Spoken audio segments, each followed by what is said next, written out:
Bonjour, nous vous saluons tous par le nom de notre Seigneur Jésus-Christ. Nous voici encore aujourd'hui sur vos petits écrans. Nous vous disons sincèrement merci et que Dieu vous bénisse. Moi, c'est votre humble serviteur Thierry Kabangou. Nous sommes là pour parler de notre sujet que vous connaissez. On a commencé ça la fois passée, les cris de minuit. Les cris de minuit. La fois passée, on a dit que non. En voyant cette parabole des 10 vierges, ça s'harmonise parfaitement avec l'enlèvement de l'Église. Et on a parlé qu'en examinant cette parabole, on constate plusieurs choses. Le premier point, c'était « Il ne peut y avoir l'enlèvement sans les cris de minuit ». C'est-à-dire, les cris de minuit vont précéder l'enlèvement.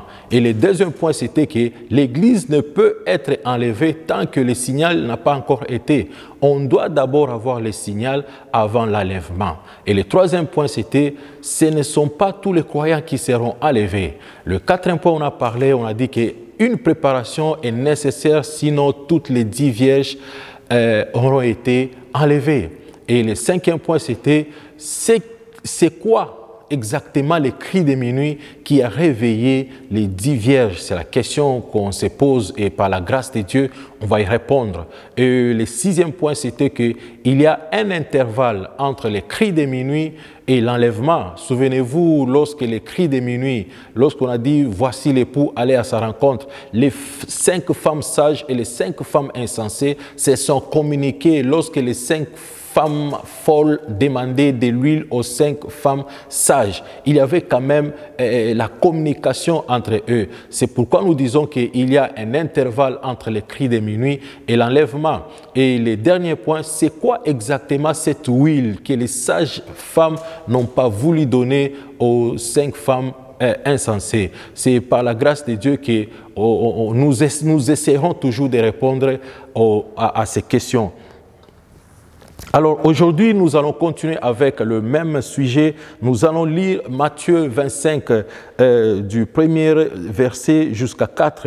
Et la Bible dit « Alors le royaume des cieux sera semblable à 10 vierges qui prirent leurs lampes pour aller à la rencontre d'un époux. » Sachez que ce n'est pas Jésus-Christ qui viendra cette fois-ci à notre rencontre, mais c'est nous qui allons les rejoindre dans les airs. Alors, 5 d'entre elles étaient folles et 5 sages. Les folles, en prenant leurs lampes, ne prirent pas d'huile avec elles, mais les sages prirent avec leurs lampes de l'huile dans des vases. Ici, nous comprenons que c'est notre sujet, nous allons parler de ça. Alors, cette parabole s'adresse à l'Église de Dieu et c'est en rapport avec l'enlèvement de l'Église. Souvenez-vous, quand on a commencé notre sujet, on a dit que non, on a divisé les trois groupes d'individus dans ce monde.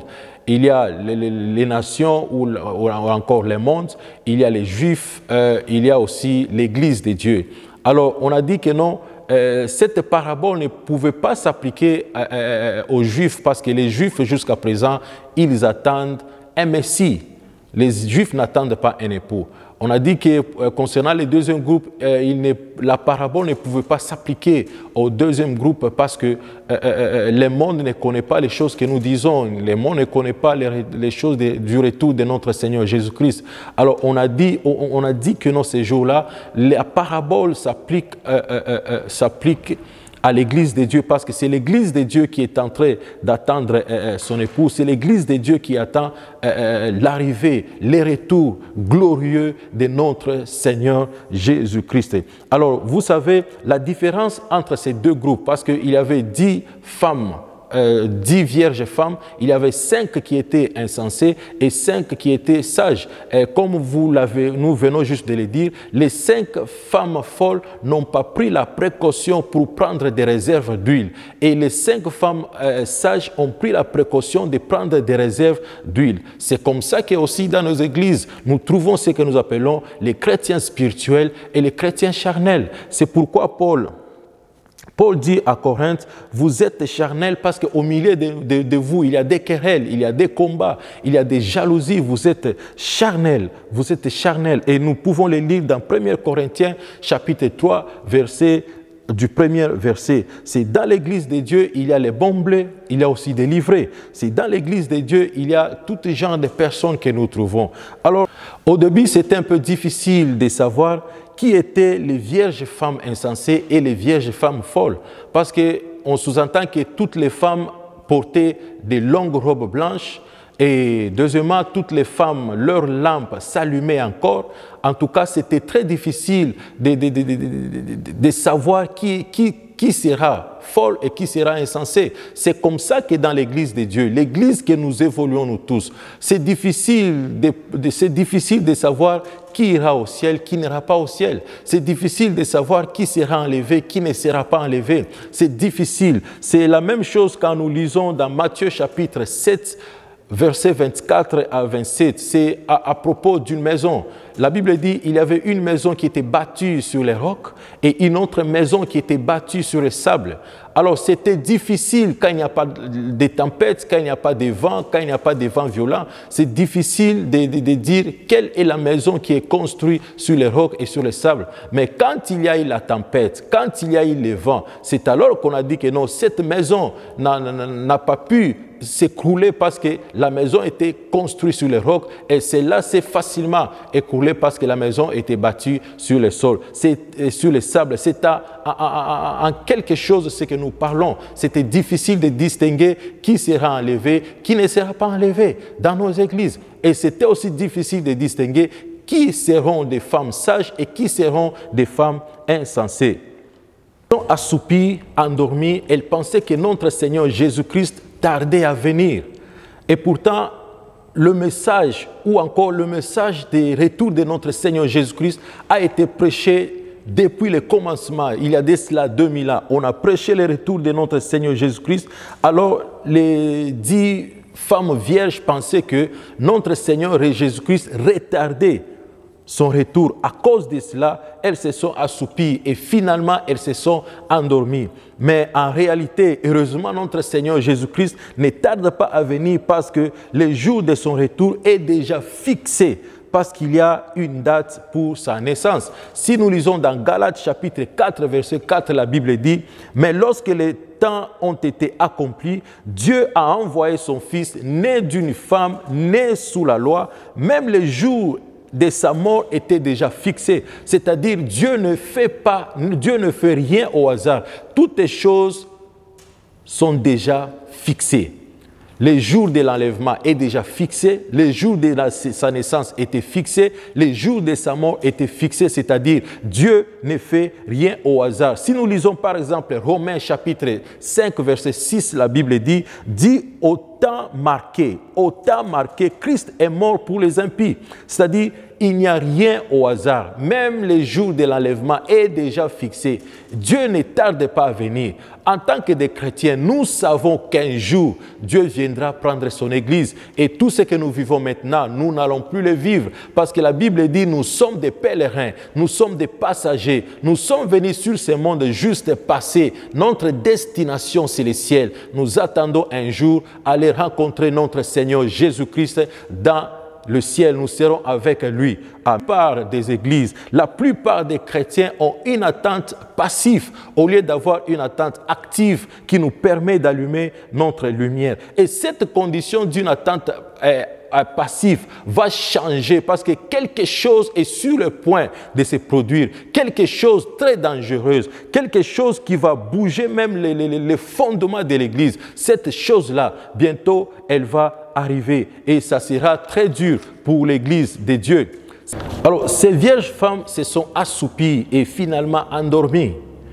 Le mot assoupi veut dire à moitié endormies et finalement, ces 10 femmes vierges se sont endormies. Elles pensaient que notre Seigneur Jésus-Christ tardait à venir. Alors, elles se sont endormies, elles se sont assoupies et finalement endormies. Dans le livre des Cantiques, si nous lisons chapitre 5, verset 2, la Bible dit « J'étais endormi et mon cœur veillait ». C'est ça un vrai chrétien. J'étais endormi, mais ton cœur veillait. Ton cœur sait que je suis en train d'attendre quelqu'un qui est en train d'arriver. C'est comme ça que nous devons nous comporter. C'est ça même la différence entre les femmes, les femmes insensées et les femmes sages. Les femmes sages se sont endormies, mais leur cœur veillait. Et les femmes insensés se sont endormis complètement. Mais autour de nous, nous constatons que les gens n'aiment pas le message de retour de notre Seigneur Jésus-Christ parce que les uns disent que c'est un message qui fait peur et les autres disent que c'est un message un peu compliqué et difficile. On lit Matthieu chapitre 25, versets 6 et 7. La Bible dit « Au milieu de la nuit, on cria « Voici l'époux ». Allez à sa rencontre. Alors toutes ces vierges se réveillèrent et préparèrent leurs lampes. C'est la condition de son église. Les gens dorment. Les gens dorment vraiment.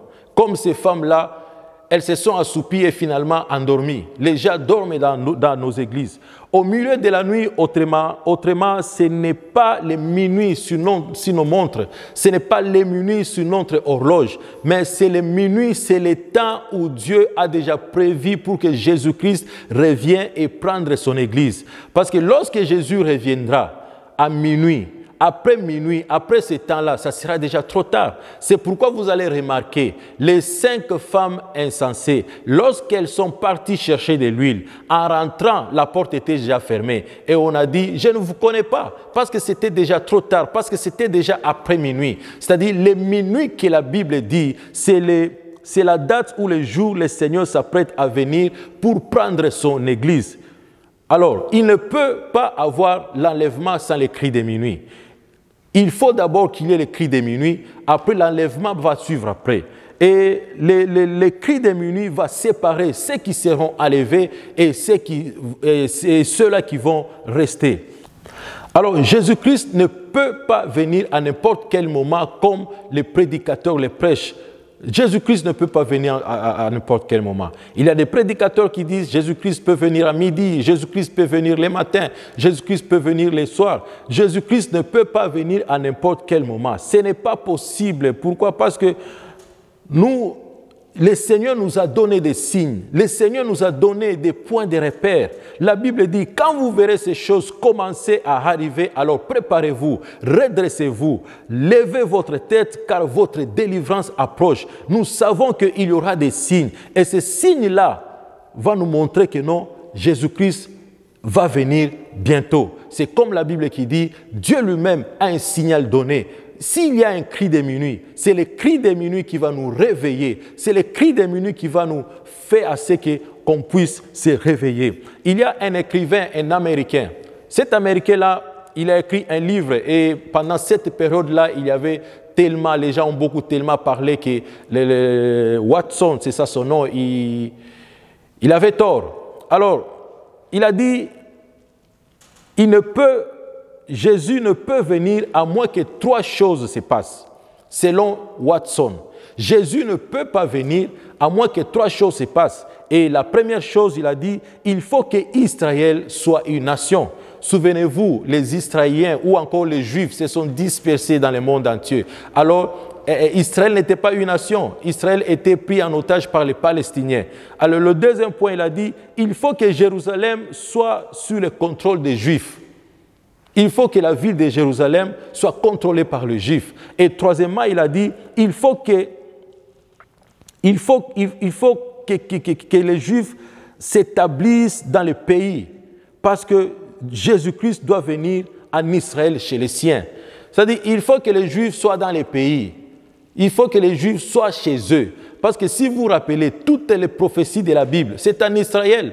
Et la Bible dit, la seconde venue de Jésus-Christ, ça sera sur le mont des Oliviers. Et le mont des Oliviers, là où dit que ça sera sur le mont des Oliviers, il sera en personne. Il va descendre avec puissance. Il va descendre avec son corps glorieux sur le mont des Oliviers. Et tout le monde va le voir en personne. C'est toujours en Israël. Et si Israël n'est pas une nation, si les Juifs sont dispersés comme on l'a vu en 1948, ça sera impossible que les prophéties bibliques se réalisent. Alors, selon moi, cet auteur-là, Watson, avait raison. Parce qu'il faut qu'Israël soit une nation. Il faut qu'Israël soit une nation. Il faut que Jérusalem soit sous le contrôle des Juifs. Alors, toutes ces choses-là vont faire à ce que les prophéties bibliques s'accomplissent l'une après l'autre. Alors, quel est le cri de minuit qui réveilla les 10 vierges femmes?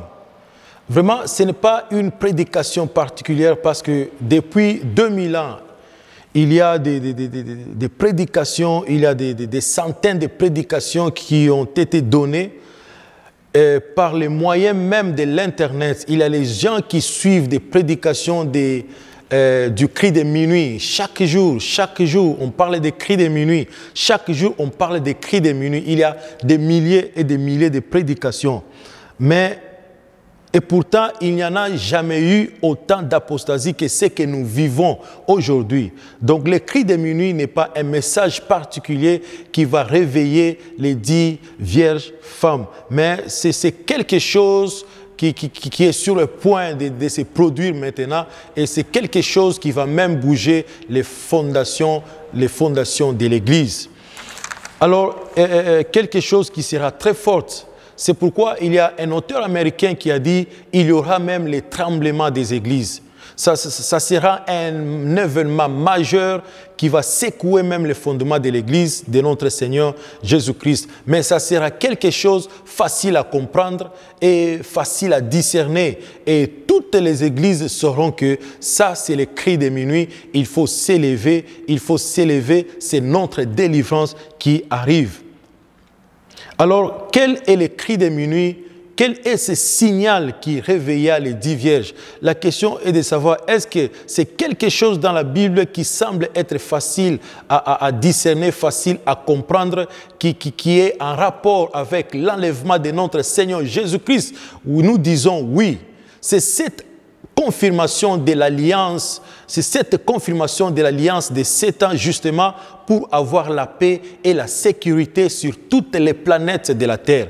Cette alliance-là qu'on va signer, c'est écrit dans les livres de Daniel. Si nous lisons Daniel 9, 27, la Bible dit: il fera une solide alliance avec plusieurs pour une semaine. Quand on parle d'une semaine, c'est un langage prophétique, c'est-à-dire c'est pendant 7 ans.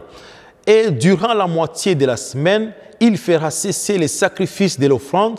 Les dévastateurs commettra les choses les plus abominables jusqu'à ce que la ruine et ce qui a été résolu fondent sur les dévastateurs. C'est-à-dire, ça, c'est une alliance solide qui sera formée entre les nations. Et si vous lisez dans certaines versions françaises, la Bible dit il confirmera une alliance. Pour confirmer une alliance, c'est-à-dire il y avait une alliance au début, alors ces gens-là veulent confirmer cette alliance. Mais non, il n'y avait pas une alliance. Il fera, cet homme-là, l'Antichrist, fera une alliance solide avec plusieurs pour une semaine. Alors par la grâce de Dieu, nous nous arrêtons là et nous allons continuer la fois prochaine. Que Dieu vous bénisse.